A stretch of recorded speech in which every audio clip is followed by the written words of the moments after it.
Dear human, dear soul, I welcome you to my podcast series, Conversations with the Universe. Since a near-death experience, I have the gift to communicate with subtle levels of the cosmos. The knowledge from these for us invisible forms of energy I capture in my books, and it is now a great pleasure for me to share this knowledge, these conversations, with you as a supplement to the books. Please excuse me if the terms and articulations are not perfect. Our mother tongue is German, but we try to translate it to the best of our abilities. Thank you. Hello, my dear Padawan. Welcome to the next episode of Conversations with the Universe. Today, let's read the interview with Xavier. Francisco de Jesús y Xavier was born in 1506 in Xavier Castle in Spain. More information about him and you can find information about him and his work in the book, but now we'll go straight to the interview. Dear being known to people today by the name Xavier, I'm happy to meet you today and would like to have a conversation with you. I am ready. I would like to introduce myself as a person who conveys your messages to people, wants to communicate to become more aware in the healing process for you. Please tell me about yourself, your life, and your work.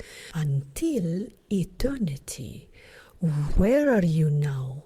I am in the 4th level, where we all are. All entities that work through the medium Joao Dedesh in the casa. That's right. Your energy feels very fine and very loving. Do I see that correctly? Yes. That's correct. I am the finest quality among us beings. Exciting. Let's start with your life, with your last life. Would you like to tell me if there were any special moments in your last life? Meeting Ignacio was the most significant encounter of my life. I will never forget this moment. What made this moment so special? The love and connection he radiated were new to me and fascinated my being. The energy was very high. I felt very understood by him and wanted to be like him. That motivated me to take new paths. And what did you do? I dropped out of college and took up meditation. Because of that, I was able to understand many of Ignacio's perceptions and subsequently implement them. That was important to me, and I had accomplished it. For all attentive readers, better said listeners, this is about Ignacio de Loyola. Were you married back then? No.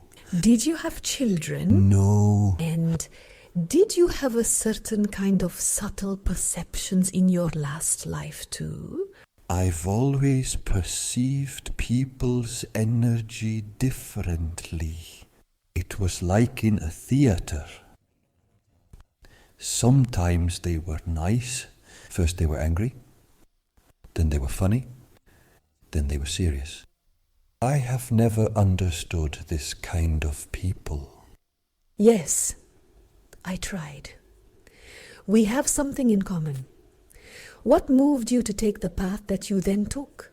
And what did he look like? The next steps were educating other people.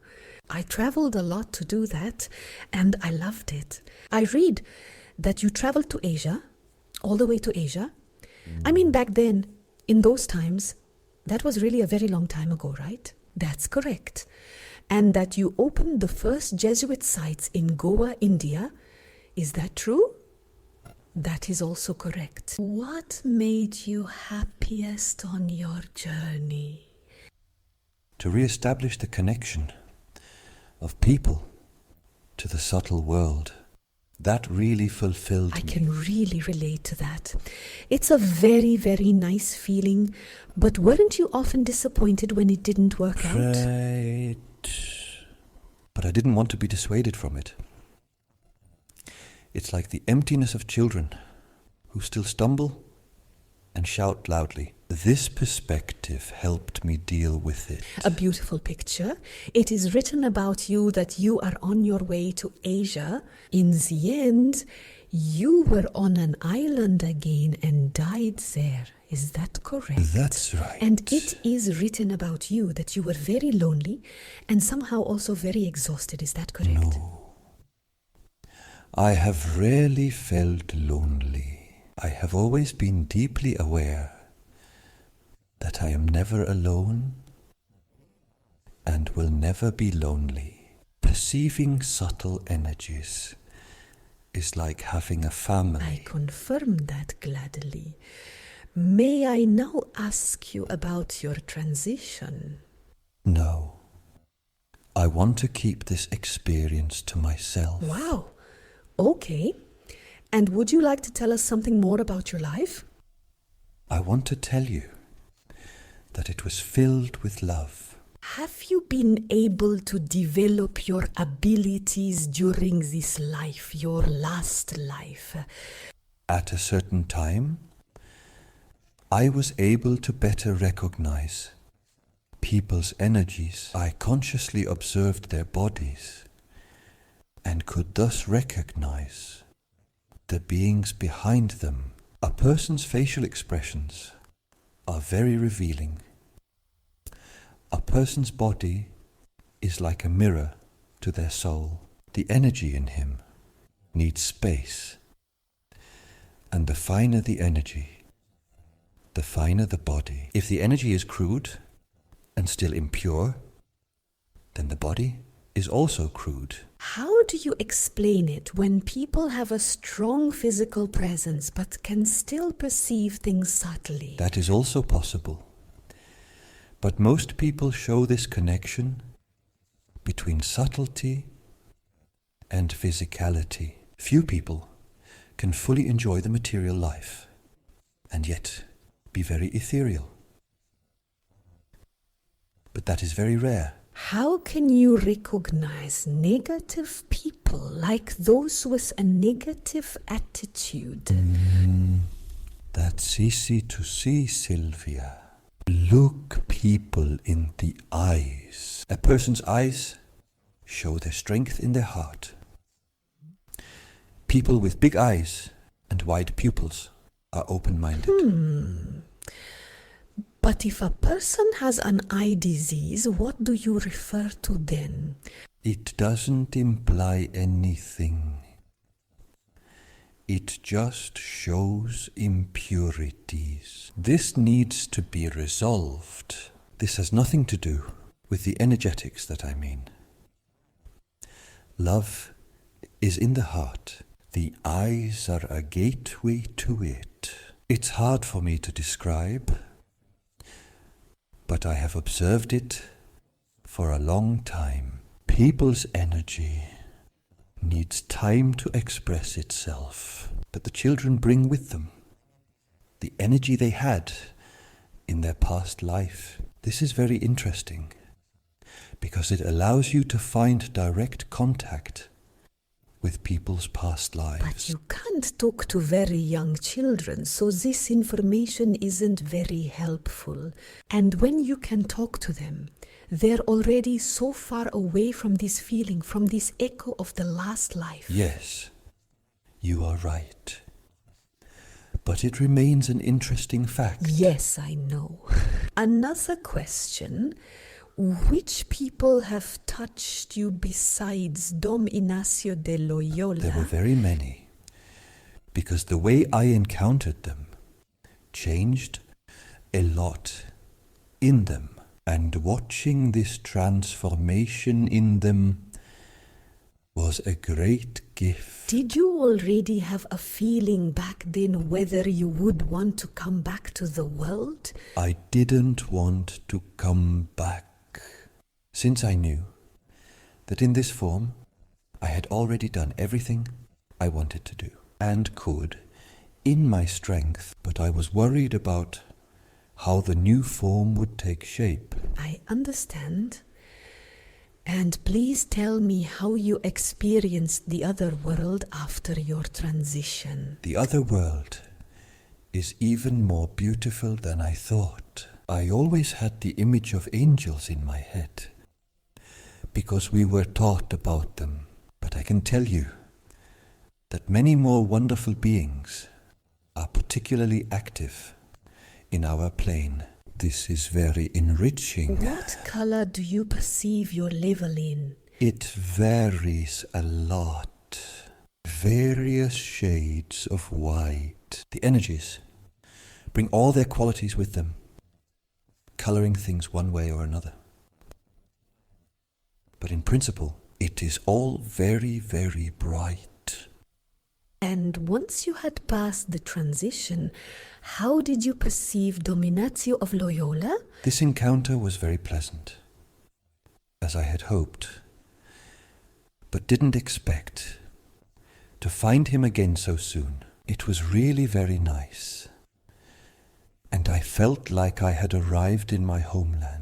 Did he then tell you about how he works outside of the body now, or how did it continue? Communication at this level is different. There, information is not reported in words, but is felt. I felt the mission of Dominatio and wanted to remain a part of it. That's why I also started incorporating in Jiao. So, to the local media here in Abidjan, yes. That's how and it do you is. like doing that? Or are you not allowed to? Yes. What do you enjoy most about this work at the Casa? I prefer to cleanse souls in an operating room. It's very bonding. You remember, I've always liked connecting. How do you perceive people when they come before you? When you are incorporated into the medium? They read the energy fields in your aura. This in turn makes understanding the causes of diseases easier. Then the way begins by clearing these fields. That's all. And if a surgery is done, then you are just busy there. Indivisim makes sense. Yes. You know that we are not on site, but act from our own level.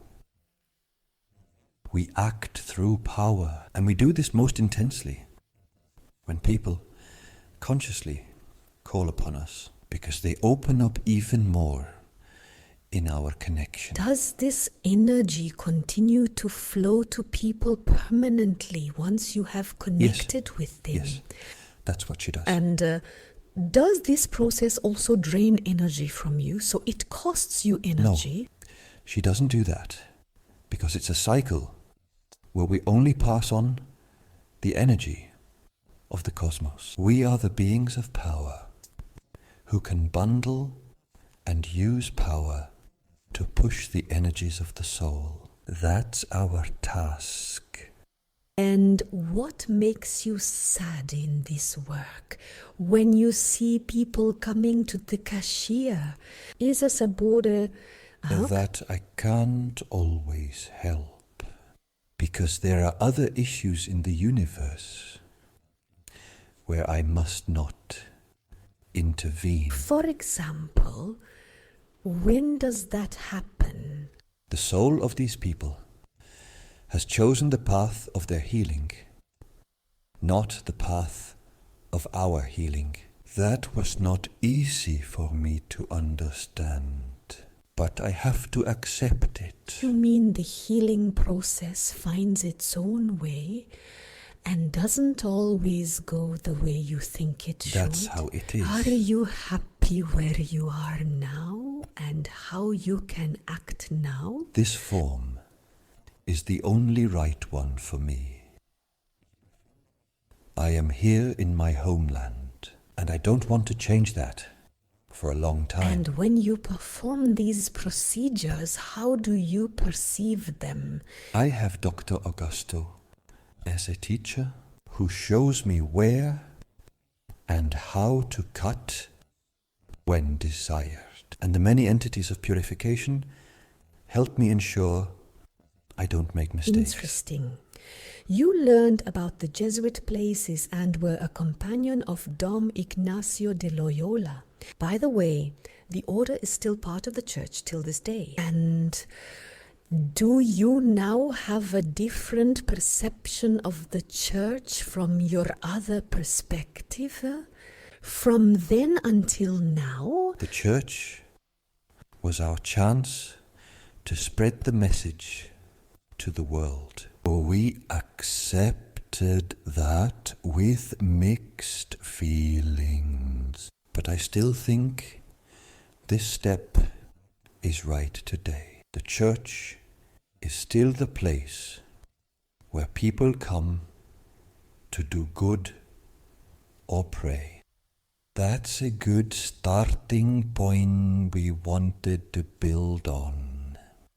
But the way the church suppresses the soul is inexcusable. I see that differently now. How do you perceive the power of the church today, based on your perception? The church is tainted by power and ego and has nothing to do with what we wanted to convey in terms of faith. It's like hiring the Pope as an actor today. That's how empty this energy is. That's an interesting picture. Have you ever had an intense encounter with Jesus or a special relationship with him? In the end, out of the Jesuit places. No, that is not my ability. But I admire him to this day. Did you really understand his message? No, I didn't have that. I couldn't tell that he wanted to warn us to protect ourselves better.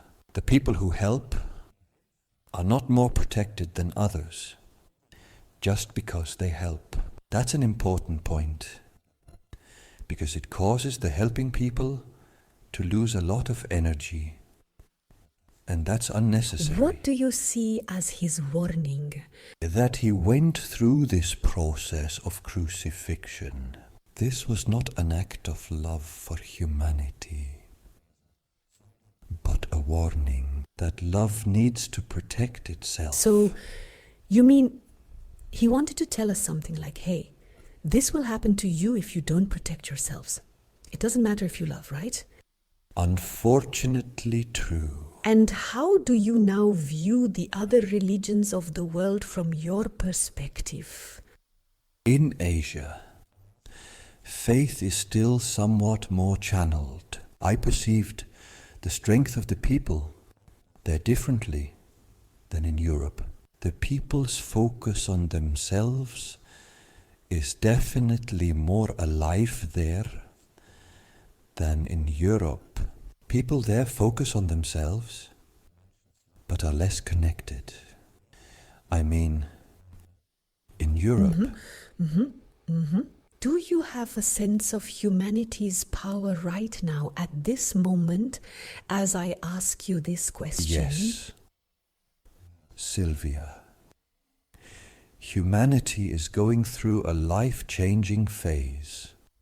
That still needs time, and I am very curious to see when the knot will burst. How do you perceive that? How exactly do you perceive that? I see the fogging of people's minds, and I know what it brings forth. At certain times, this may not be very delightful, I must admit, but when and how people ultimately change their ways, I cannot see. Is there something that particularly interests you? The soul, the body, or the people? My answer might surprise you. I am not so much interested in the soul as in the people. I want to understand the connections, the decisions they make start much earlier than they realize. It's very interesting to observe, since I still cannot see exactly where these crucial impulses come from when a path moves in the wrong direction. I would love to anticipate that, but I can't. What else would you like to tell me? Love is the only thing people seek and need in their lives. It is very important to me that you communicate the essence of my message in this way. People just need love, and they start to heal. But where could they find love? Tell them that it is within them.